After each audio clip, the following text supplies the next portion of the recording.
नमस्कार दोस्तों, welcome back to money matter. Shubham this side से भी रजिस्टर्ड रिसर्च एनालिस्ट बात करने वाले हैं आज इरेडा के ऊपर। इरेडा का जब से आईपीओ आया था तब से स्टॉक जो है मोमेंटम में रहा है, हमेशा चर्चा में रहा है, कभी तेजी की वजह से कभी मंदी की वजह से। ये एक लर्निंग वीडियो, एजुकेशनल वीडियो या फिर आप कह लीजिए नॉलेज से भरा वीडियो होने वाला है, आपकी नॉलेज बढ़ाने के लिए और आपको अच्छी इन्फॉर्मेशन देने के लिए। कोई बाय सेल की रिकमेंडेशन नहीं है, लेकिन इस वीडियो को देखने के बाद में आपको ये पता चल जाएगा कि इरेडा में नेक्स्ट मोमेंटम की तैयारियां कब हो सकती है या कब इसे हमें रिव्यू करना चाहिए। अभी वॉच लिस्ट का पार्ट होना भी चाहिए या नहीं होना चाहिए, या फिर अलर्ट लगा के हम लोग बैठ सकते हैं कि इस लेवल के ऊपर हम इसको रिव्यू करेंगे।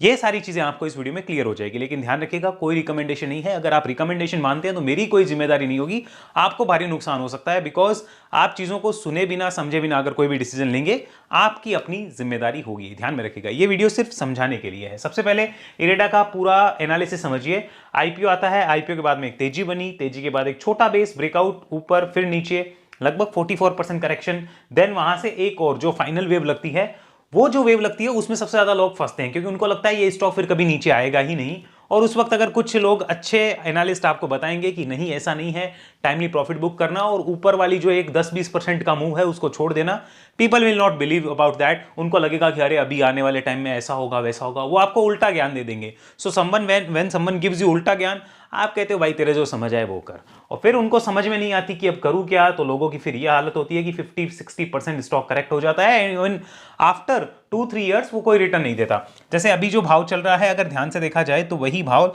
जनवरी 2024 में था। तो अगर देखा जाए तो पिछले 2 साल का रिटर्न जीरो बट्टे लुल है। बट लोगों को समझ नहीं आता है, उनको उस वक्त ऐसा लगता है कि जैसे पता नहीं क्या हो जाएगा। यही एक कंपनी है, इसके अलावा कोई कंपनी नहीं है, और अगर इसमें हमने कुछ काम नहीं किया तो हमारे लिए दुनिया की सबसे बड़ी अपॉर्चुनिटी मिस हो जाएगी। उनको ऐसा लगता है, तो उसे ही कहते हैं FOMO, fear of missing out.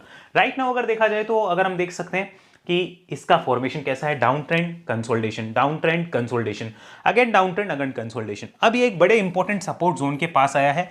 इसका डिस्कशन हम बाद में करेंगे। सबसे पहले ये समझ लीजिए कि इसका बिजनेस क्या है, फंडामेंटल्स क्या बोलते हैं, फिर आगे का चर्चा करेंगे। तो सबसे पहले मैं आपको इसका बिजनेस समझा देता हूं। Look at this, this is the business. IREDA है क्या, पहले ये समझो। ये इंडिया की ग्रीन फाइनेंसिंग एनबीएफसी कंपनी है, जो कि लोन देती है। किसको देती है? जो कि रिन्यूएबल एनर्जी सेक्टर में जो कंपनीज काम करती है उनको देती है। वो कंपनी कौन कौन सी हो सकती है? देखो, जो सोलर पावर वाली है, विंड पावर वाली है, hydro power, waste to energy के अंदर जो काम कर रही है, एथनॉल, बायोगैस, ग्रीन मोबिलिटी के अंदर जो कंपनीज काम करती है, उनको ये कंपनी लोन प्रोवाइड करती है कम ब्याज दरों पे, ताकि इंडिया का रिन्यूएबल एनर्जी का जो मार्केट है वो बढ़ पाए और इंडिया का फोकस रिन्यूएबल एनर्जी के ऊपर आए या ग्रीन एनर्जी के ऊपर आए। सिंपली इसको बनाने का मोटिव ये था कंपनी को। अब ये क्या करती है, फाइनेंशियल प्रोडक्ट और सर्विसेज जो है वो देगी। किनको? मैंने आपको बता ही दिया। प्रोजेक्ट को खाली कंसेप्चुलाइजेशन नहीं करती, प्रोजेक्ट कंसेप्चुलाइजेशन से पोस्ट कमीशनिंग, यानी प्रोजेक्ट उसके बाद में काम कर रहा है कि नहीं कर रहा है, इतना तक ये देखती है, मॉनिटर करती है। और फिर भी कोई फाइनेंशियल असिस्टेंट चाहिए तो ये कंपनी प्रोवाइड करती है। जैसे मानो कोई एक कंपनी है जो कह रही है कि मुझे 500 करोड़ रुपए चाहिए और मैं एक जो है वो रिन्यूएबल एनर्जी का कुछ प्रोजेक्ट लेके आया हूं, लेकिन 500 करोड़ रुपए अगर बैंक से लेने जाऊंगा तो 12-13 या 15% का भी इंटरेस्ट लग सकता है। तो ये इरेडा के पास आएगी, इरेडा उसको कम इंटरेस्ट पे ये 500 करोड़ देगी और पूरा उसका प्रोजेक्ट समझेगी। उसके बदले इरेडा क्या करेगी, एक इंटरेस्ट चार्ज करेगी। तो इरेडा की इनकम कहां से होती है? इंटरेस्ट से होती है, फीस से होती है, कमीशन से होती है। मेजर इनकम सोर्स क्या है? इंटरेस्ट है। इंटरेस्ट क्यों आ रहा है? क्योंकि लोन दे रही है तो उस पर इंटरेस्ट लेगी। लेकिन बाकी जो बैंक या फाइनेंशियल इंस्टीट्यूशन है उनसे कम ब्याज पे लोन अवेलेबल करवा देती है, इस वजह से कंपनियां इसको प्रेफर करती है। तो ये चीज आपको क्लियर हुई। अभी की डेट में इसकी लोन बुक जो है वो 65 से 70 हजार करोड़ की अभी की डेट में लोन बुक है। अभी की डेट का इंफॉर्मेशन ये है। अब आओ एक बार इसके बेसिक लेवल फंडामेंटल को मैं क्विक समझाने की कोशिश करता हूं, इसको जरा एक बार ध्यान से देखना। और अगर हम ध्यान से देखें तो अभी देखो लगभग 44,000 करोड़ की मार्केट कैप है। पी रेशियो 25 का है, आरओसी 10 का और आरओई 18 का है, जो कि ठीक ठाक है। हालांकि पी रेशियो स्लाइटली एक्सपेंसिव लग सकता है, but it is not that expensive. उसका रीजन क्या है कि आप रिन्यूएबल एनर्जी कंपनीज को फाइनेंस कर रहे हो, तो थोड़ा बहुत प्रीमियम मार्केट आपको देके रखता है। So that is okay. Promoter holding 71% है, ये पहले 75% थी, और प्रमोटर कौन है? गवर्नमेंट ऑफ इंडिया है। अगर प्रॉफिट की ग्रोथ देखी जाए तो ठीक ठाक कही जाएगी। मार्केट कैप टू सेल्स अब ठीक है, पहले ये एक टाइम पे 10 टाइम तक चला गया था, 10x हो गया था, तो वो सही नहीं था। 8x भी सही नहीं है, 5, 4, 6 इतना चलता है, नो प्रॉब्लम। पीजी रेशियो लगभग 0.64 के आसपास है, ठीक ठाक है। फ्री कैश फ्लो यहां होगा नहीं, बिकॉज फाइनेंस रिलेटेड बिजनेस करती है। इंटरेस्टिंग चीज, मैंने वेबसाइट क्यों खोली है उसका रीजन बताता हूं। मैं इस वेबसाइट पे क्यों आपको इंफॉर्मेशन दे रहा हूं। Look at this, this is the median P of company since listing. तो 32 का मीडियन पी है राइट नाउ। ये स्टॉक अवेलेबल है 25 के 24 के पी के आसपास में। सो अपने मीडियन पी से नीचे चल रहा है, यानी मार्केट इसको अभी जो प्रीमियम वैल्यूएशन दे रहा था वो वापस लेता हुआ नजर भी आ रहा है। यहां पर आइए एक और इंटरेस्टिंग चीज देख लीजिए, क्वार्टर रिजल्ट्स। ये इंटरेस्टिंग है, यहां पे देखिए कंपनी की ग्रोथ रही है नहीं रही है यहां पता चलेगा। तो सितंबर 24 में 1630 करोड़ का कंपनी का रेवेन्यू था, जो कि प्रॉफिट ला रहा था लगभग 388 करोड़ का, और अब वही बढ़कर 2057 करोड़ हुआ है। तो ईयर ऑन ईयर यहां पे ग्रोथ देखने को मिली है, और उस टाइम पे फाइनेंशियल मार्जिन 29% थे जो 34% हुए हैं, उसकी वजह से प्रॉफिट 550 करोड़ के लगभग आया है। तो ईयर ऑन ईयर ग्रोथ है, साथ में क्वार्टर ऑन क्वार्टर भी प्रॉफिट के टर्म्स में ग्रोथ है due to improved margins. Margin improve होते ही सीधा सीधा ग्रोथ के ऊपर वो असर करेगा। तो ये चीज आप कह सकते हो कंपनी तो ग्रो कर रही है, बट मार्केट ने ऑलरेडी इतनी ज्यादा वैल्यूएशन दे दी थी कि करेक्शन अभी भी होता हुआ नजर आ रहा है। अब प्राइस में करेक्शन नहीं है, टाइम में करेक्शन हो रहा है, यानी प्राइस वाइज तो तोड़ दिया है, टाइम वाइज अब करेक्शन हो रहा है। मार्केट को अगर लगेगा कि अगला क्वार्टर अच्छा आएगा तो मैं आपको एक लेवल बताने वाला हूं, उस लेवल के ऊपर शायद ब्रेकआउट हो तो रिव्यू करिएगा। अगर मार्केट को लगेगा कि अच्छा क्वार्टर नहीं आने वाला है तो भी एक लेवल बताऊंगा, नीचे की साइड का वो टूटे तो समझना और खराब होने वाला है, या मार्केट की एक्सपेक्टेशंस उसको मीट नहीं कर रही है, उसके ऊपर हम बात करने वाले हैं। But look at this, company ने हाईएस्ट एवर रेवेन्यू पोस्ट किया है। Also see this one, company का हाईएस्ट एवर प्रॉफिट जो है वो 550 करोड़ का है। So company is posting highest ever profit, highest ever revenue in the last trailing 12 month and in this latest quarter also. तो ये खराब तो आप नहीं कह सकते। The only thing is valuation आपके सुपर एक्सपेंसिव थे, उसकी वजह से आपको पनिशमेंट मिलती हुई नजर आ रही है। अगर आप देखेंगे तो अगर आप देखें तो ट्रेलिंग 12 मंथ में highest ever revenue and highest ever profit आपको दिखता हुआ नजर आएगा। इरेडा आने वाले टाइम में हो सकता है अगर इस स्पीड से ग्रो करे तो by the end of 2027 financial year, यानी कि 2027 मार्च तक, मुझे लगता है कि शायद कंपनी 10,000 करोड़ का रेवेन्यू भी क्रॉस करने की कोशिश कर सकती है अगर ग्रोथ करती रही तो। बाकी मार्केट दिखाएगा, मार्केट क्या करता है क्या नहीं, कोशिश तो ये पूरी कर रही है, और सरकारी कंपनी है तो इसको खाना पूर्ति करने के लिए भी अपने आप को ग्रोथ तो करवाना पड़ेगा। तो फाइनेंस और ये जो रिन्यूएबल एनर्जी के प्रोजेक्ट हैं उनको एक लोन तो देने वाली है, ऐसा नहीं कि लोन देने बंद हो जाएंगे। अगर आप ग्रोथ देखेंगे तो सेल्स की ग्रोथ, प्रॉफिट की ग्रोथ अच्छी रही है।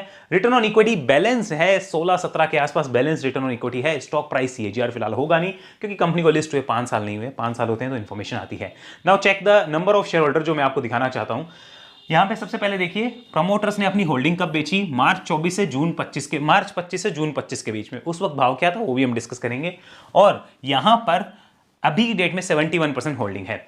अब ये होल्डिंग, क्या इसमें FIIs और DIs का बड़ा इंटरेस्ट है? नहीं है। FIIs 2% से कम है, DIs लगभग 2.5% के आसपास है, बड़ा इंटरेस्ट नहीं है। यानी ऐसा नहीं कि FIIs ने 5-10% की होल्डिंग ले रखी हो, DIs ने कुछ बड़ा एंट्री किया हो। DIs की तो कोई एंट्री नहीं है अगर आप देखेंगे तो। यहाँ पे उल्टा उन्होंने यहाँ पर एक एंट्री थी, उसके बाद बेचा ही बेचा है, कोई खास एंट्री नहीं है। यानी इंस्टीट्यूशन का यहाँ पे इंटरेस्ट कम है, ये हमें नोट करना होगा। पब्लिक की बात कीजिए तो पब्लिक का इंटरेस्ट अच्छा खासा है, 23% की होल्डिंग है। अगर हम इसको देखें तो आप देखेंगे कि लगभग 71% और 23, यानी कि हम कह सकते हैं कि लगभग 94% होल्डिंग, 95% होल्डिंग तो इन दो के पास ही है, जहां पे एक तो प्रमोटर हो गए और एक गवर्नमेंट, एक हमारी पब्लिक हो गई। पब्लिक लगभग 26 लाख शेयर होल्डर है, 26.5 लाख जो इसमें इंटरेस्ट रखते हैं।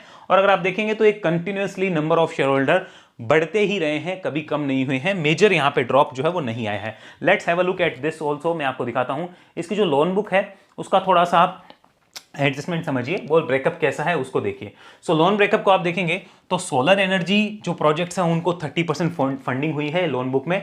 और अगर लोन टू स्टेट यूटिलिटीज देखेंगे तो लगभग 24% के आसपास है। विंड पावर को 19%, अदर्स में 13%, हाइड्रो पावर को 12% एंड बायोगैस पावर जो है वहां पे लगभग 2% के आसपास का लोन बुक जो है वो निकल के आता है। यानी ज्यादा फंडिंग, अगर हम देखें लोन ब्रेकअप जो है, ज्यादा फंडिंग ये कहां से हो रही है, सोलर एनर्जी की तरफ ज्यादा फंडिंग है और उसको ज्यादा चीजें दी जा रही है। क्लियर हुआ आपको इतना? सोलर स्टेट यूटिलिटीज को देखो जाना है, और इसमें भी कौन से हैं, राजस्थान, आंध्र प्रदेश, ये टॉप में आ रहे हैं। अभी राजस्थान का आना एक रीजन है कि यहाँ पे आपको खाली जगह बहुत मिलती है, तो इस वजह से राजस्थान वैसे भी इंडिया का सबसे बड़ा स्टेट है। अगर आप एरिया वाइज देखेंगे तो यहाँ खाली जगह बहुत मिलती है। इधर जोधपुर में इन्होंने बहुत अच्छे प्रोजेक्ट वगैरह जो लग रहे हैं उनको फाइनेंस कौन कर रहा है, इरेडा ही करती है, क्योंकि इसका काम ही यही है। अब आइए एक बार चार्ट पे चलते हैं, इसमें हम बात करेंगे कि कब इसमें हम वापस से बुल्स की एंट्री होते हुए देख सकते हैं। सो सबसे पहले हम यहाँ पे आते हैं। अगर आप देखेंगे सो अभी क्या हो रहा है, अभी एक ट्रेंड बना हुआ है, दैट इज डाउन ट्रेंड। अगर हम डेली चार्ट पे देखें तो यहाँ पे देखो मल्टीपल प्राइस एक्शंस हुए थे,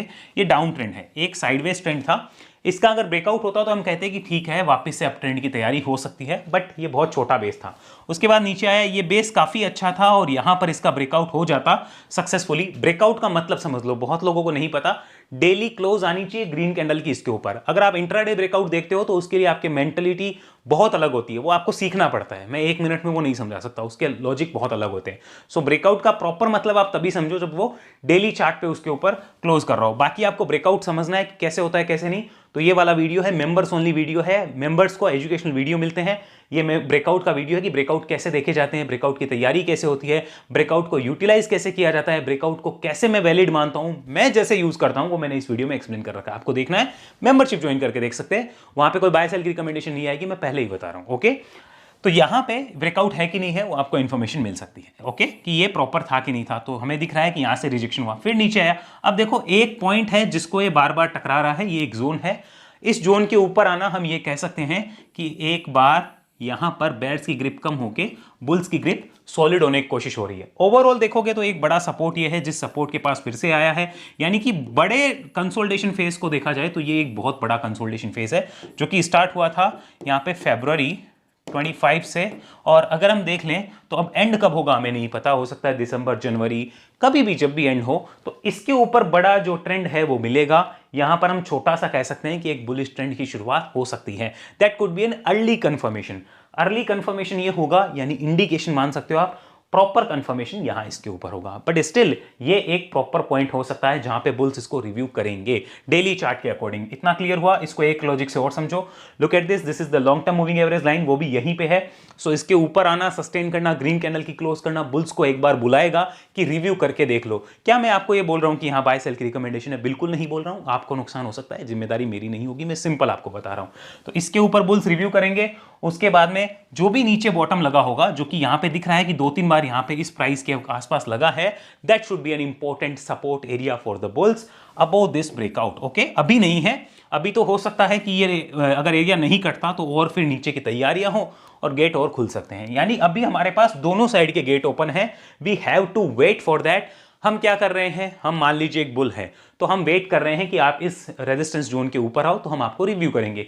हम मान लीजिए एक बेयर है, या फिर हम मान लीजिए कि इसको देखना ही नहीं चाह रहे, या ऐसा कह रहे हैं कि ऑलरेडी जो यहां बैठे हैं वो बेचारे क्या सोच रहे होंगे, तो वो यहां पर वेट कर रहे हैं कि ये जो एक इंपॉर्टेंट सपोर्ट है, अगर ये टूटा तो उन बेचारों को और प्रॉब्लम हो सकती है। यानी कि बेयर्स की ग्रिप और सॉलिड इस पॉइंट के नीचे होगी, बुल्स की इस पॉइंट के ऊपर होगी। क्लियर हुआ?